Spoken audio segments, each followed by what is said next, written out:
Hey guys, how you doing? Welcome to the video. Welcome to my garage. What we're going to be doing in this video is we're going to be making a temporary mock-up of the lower control arm on Wratchet here. Now, when I say temporary mock-up, I have already scribbled up an idea of what I'm looking for. I've got a pretty good idea of how wide I want this to be, and with having the spindle built and having my yokes in place, there's some things that I know need to be a certain way, but I'm not 100% sure how I want to lay out the lower control arm yet, and there's a lot of things that need to come into play with that. As an example, I now have the shock absorbers for the rear, and I need to figure out where these shock absorbers are going to tie into the lower control arm, and I also need to figure out where they're going to tie into the upper chassis here, and there's literally nothing up here for the shocks to tie into yet, so that all needs to be conceptualized. So there's a lot of aspects of this lower control arm that might change. So I don't want to spend a lot of time, money, and effort trying to make a permanent lower control arm.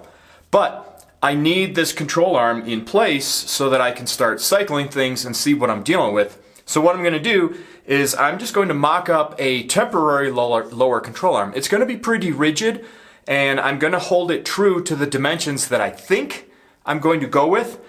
And it's going to be strong enough that I can do some temporary mock-ups of the shock absorbers on it, and I can really work with it quite a bit. But when I do finally decide exactly where the shock absorbers are going to go and what my track width is going to be and all of those things, then I'll make a final design and I'll weld it up real nice and real strong. But at this point, it's way too early in the game to do that, and there's too many questions and variables, so I need to have something in place here that I can work with. So that's what we're going to do. We're going to just weld up a temporary lower control arm. So I've got the spindle that I made in the last video bolted in, well, I painted it and I've got it bolted in place. So that gives me the two fixed points that the lower control arm is going to connect to. I know that I'm going to be using a uniball for the spindle end here. I know I'm using a bushing at this end, and I know on the leading end there I'm going to use a heim. The reason I'm going to use a heim there is so that this will give me a little bit of adjustability.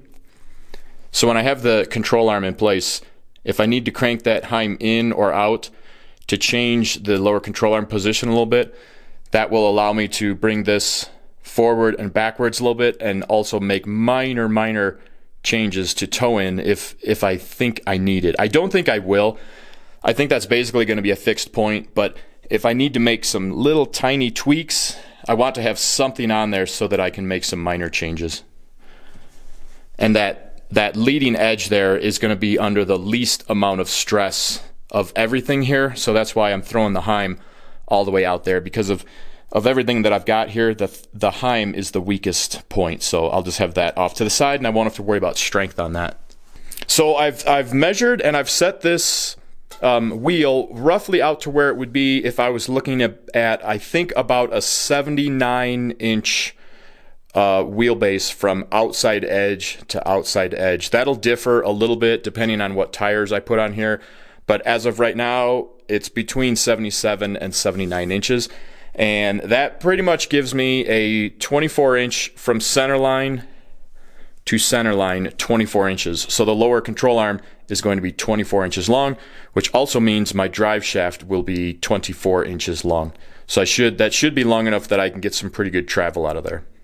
So since this is totally temporary, I don't want to use up any good metal making something like this. What I've done in the past is I've made these out of conduit before, but right now I don't have any conduit, but I do have some gas pipe laying around, so I'm going to make this out of gas pipe as much as I can. And what I've already done is I've laid out the rear bushing right here, and I've got one of the uniball cups right here, and I have these laid out so that they're 24 inches from center to center, and I'm just going to cut a length of the gas pipe that will fit inside there, and then I'm just going to tack those together.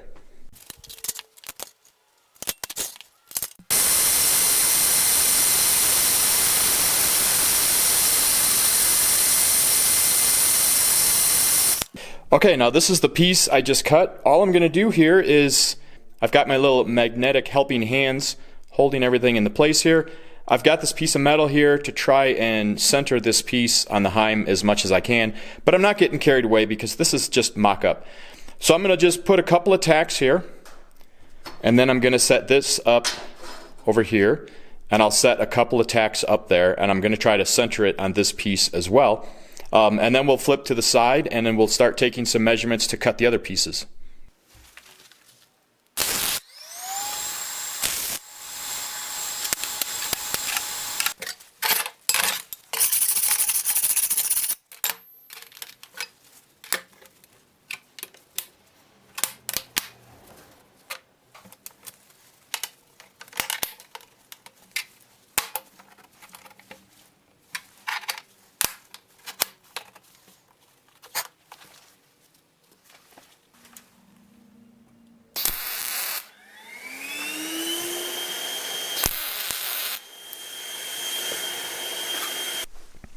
Okay, so now I've got this piece mocked up, and I'm going to have to make a spreader here to mount this uniball the proper distance from there. But even though this is going to be kicking up and heading up here, I want to give myself some real estate to work with for the shock absorbers. I think this is going to have 2 shock absorbers on it, so I want to have some nice straight on both ends here to work with.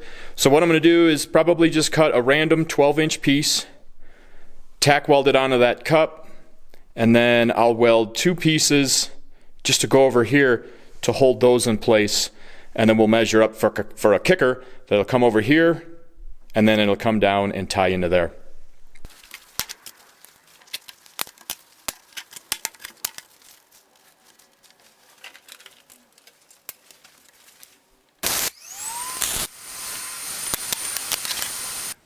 Now I need to figure out how far apart to make these pieces. I've got a little bit of slop on either side of the spindle here, but what I'm going to do is I'm just going to hold it tight to that end, and then with this one I hold it tight to this end. And as long as you hold it tight to one end, you can you can figure out your lengths, weld your pieces in there, and then you can just slide them to center. So you don't actually have to try to find center in the spindle. You can just push them both to the same end, figure out your lengths, weld those up, and then it'll just automatically center from there. Looks like I'm about 7.5 inches, so I'm going to cut 2 pieces and just weld them in there, and then we'll start measuring the kicker.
Okay, so now I've got this end taken care of.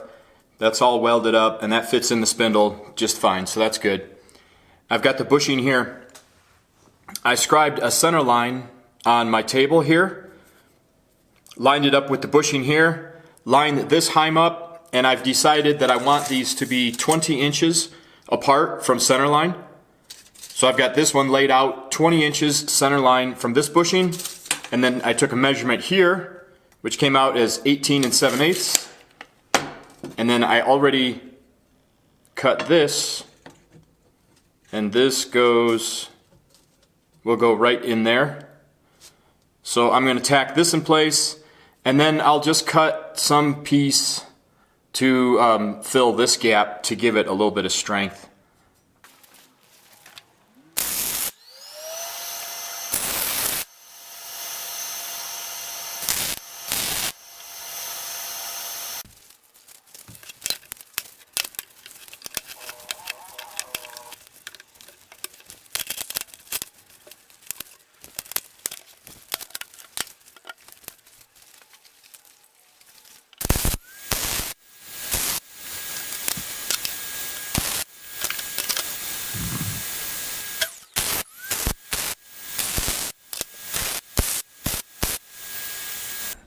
Okay, so now we have tacked together an outline of what I want for the lower control arm. Remember, this is an H-arm suspension, so the lower control arm, I'm not sure if I remember, there's 5 or 6 points of movement. The lower control arm has to do the majority of them. There is no upper control arm, it's just an upper link, and that just controls camber. So the lower control arm is really doing most of the work, so it has to be pretty substantial. But this mock-up will allow me, and we'll go bolt this up into the chassis right now, this will allow me to figure out all of my dimensions,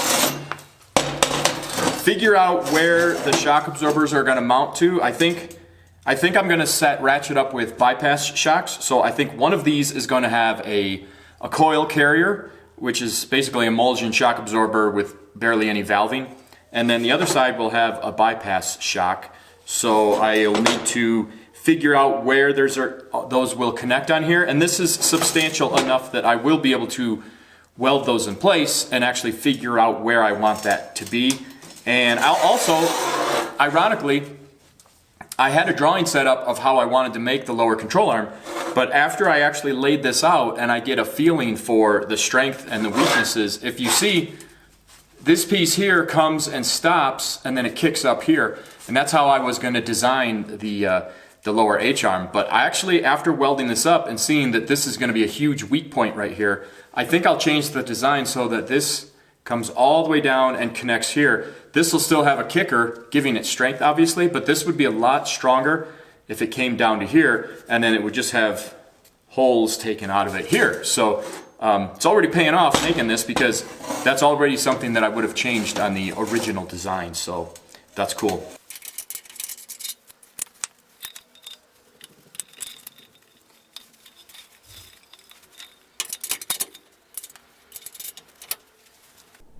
Alright, so now I've got this temporary lower control arm bolted into place. I put a little tack on that tab just to hold it in place. I don't have tabs for the other end yet because the chassis build platform is still in the way. I think I'm going to have to take the chassis off the build platform to finish the rear suspension here, but it's just suspended back there for now. And then I've got it, I don't know if the uniballs aren't fully assembled or anything, but the uniball is in there, and I've got it bolt through there, so it's holding it into position and whatnot. And one thing, I think, just by coming out here and looking at it, and by the way, if you see these panels, I'm working on a video right now on making these quarter panels, and the door, I made them on this side, and then I'm making videos for making them on the other side. But just by looking here, I feel like it's maybe a little bit too wide. The front, I think, is possibly a smidge too narrow, but the rear, I think, is maybe if I took like an inch out here to bring it in a little bit. I'm not going to do that yet, but you know, just giving you an idea of why I made this so temporary, because this will answer a lot of questions for me. And then, of course, I'll need to figure out where the shock absorbers are going to go, and I'll fab up some mounts there to get all that figured out before I make the final lower control arm. But I think that's pretty good. I'll probably have this in here for a while as I'm figuring things out, but This will allow me to start working on some of the chassis in here.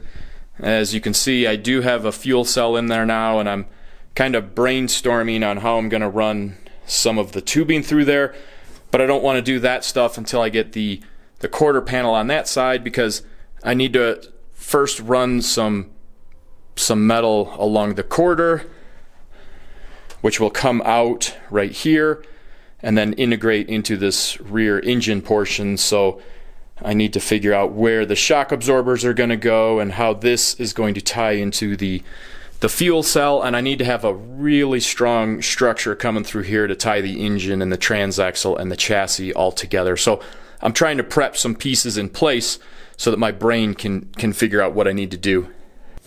Oh man, I love this rear quarter. I can't wait to show you guys how I made that. It is so smooth. It's so nice. Really happy with that. But anyways, that's got nothing to do with this video. That's it for this video, guys. I just wanted to show you how I mocked up this temporary lower control arm, and I wanted to show you why I mocked it up temporary, because in the rear suspension videos, you're going to see me probably do a lot of hacking and whacking on this thing as I make little tweaks here and there, and then I'll finally reach a point where I'm good with all of the dimensions and where the shock absorber is going to land and the wheelbase and all that stuff. And when I have that and I know what I want, then I'll draw it up and I'll cut it out and I'll fab it up and I'll make it permanent and it'll be nice and strong and all that stuff. But that won't be later, because there's far too many questions that I need to answer before I do that. So thanks for watching the video, guys. I hope you liked it. I hope it's helping you with whatever you might be working on, and I hope to see you on the next video. Take care.